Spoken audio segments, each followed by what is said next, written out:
p.m., midsummer, standing in the back field behind my father's home, down in Osage.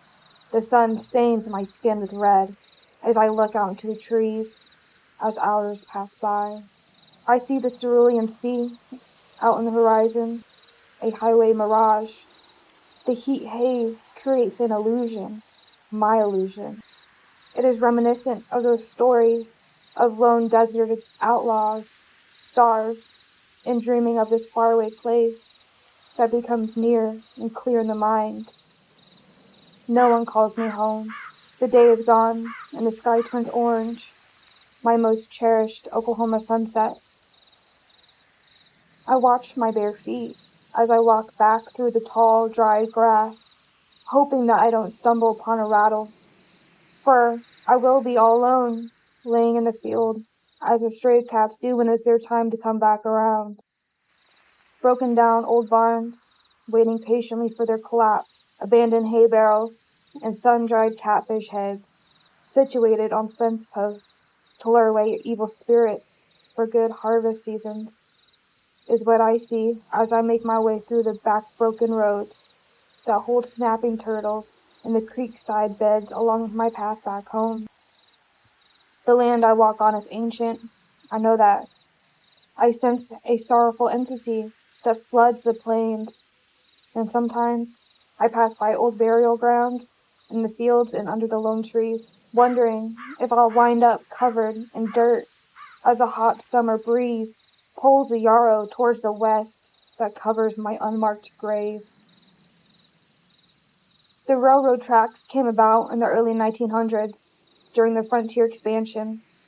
Their only duty was not to just haul goods across the country, but to be a guide for the leftover walking souls that have yet to cross over. And I thought about this all the time, because the only thing in between the tracks and home was the old two-lane highway road. My rough-end heels returned to the overgrown garden, entering my teenage years-old home, where the unfinished hardwood floorboards creak, and the field mice linger in the walls between the unfulfilled renovations. I passed by the graveyard of antique car scraps and rusted-over tools that once were of burnished chrome. Day turns to night. The now speckled, darkened sky hovers above my father's house.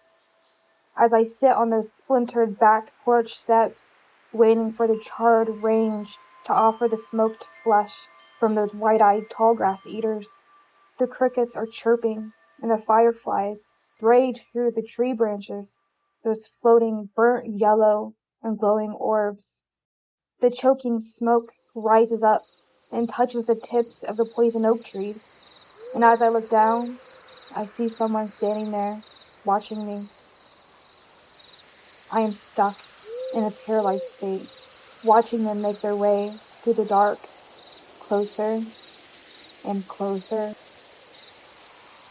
The bushes sway as they push up against them, keeping in the bleak darkness, away from the light.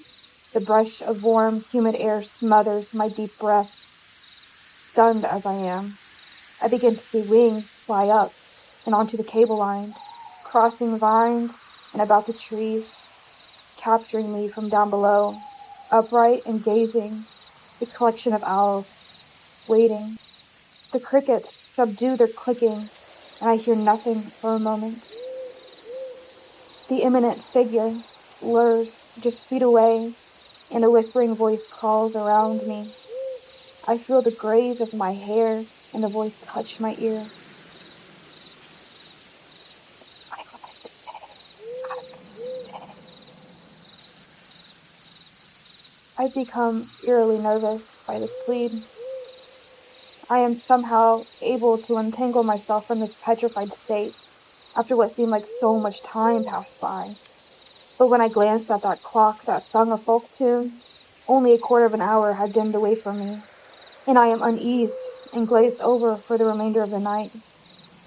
I dreamt of a false awakening and walking out of the screen door past my father, towards the back field where I once was earlier that day, wandering around.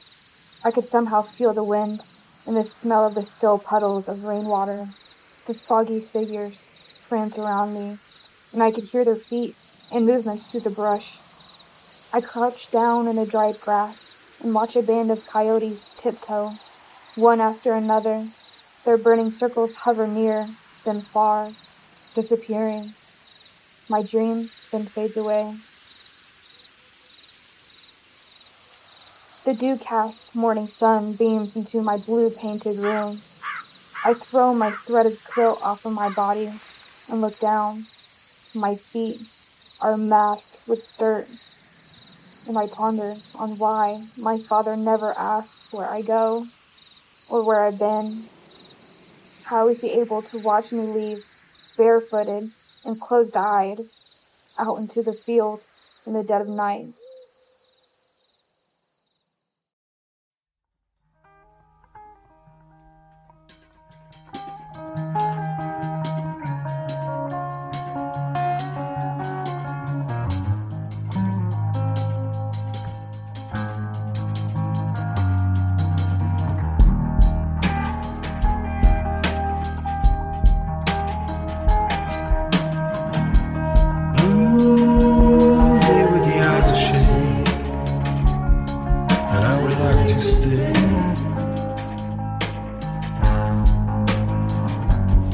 Take me in.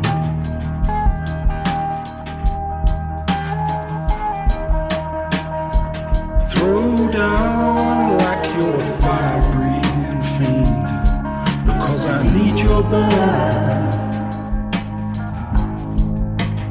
Keep on fighting and take me in.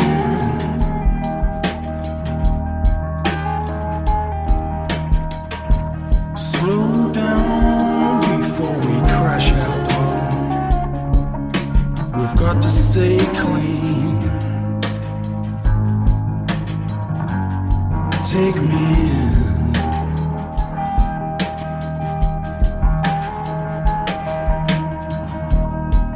I'm iced out in the rapture that's the dawn. Well, this machine is creamed. Take me in.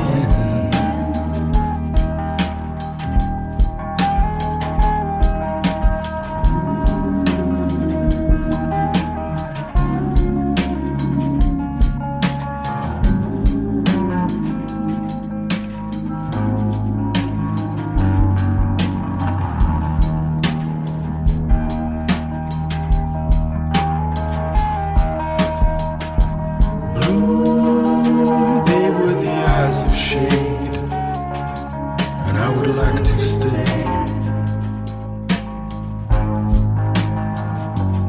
Take me in.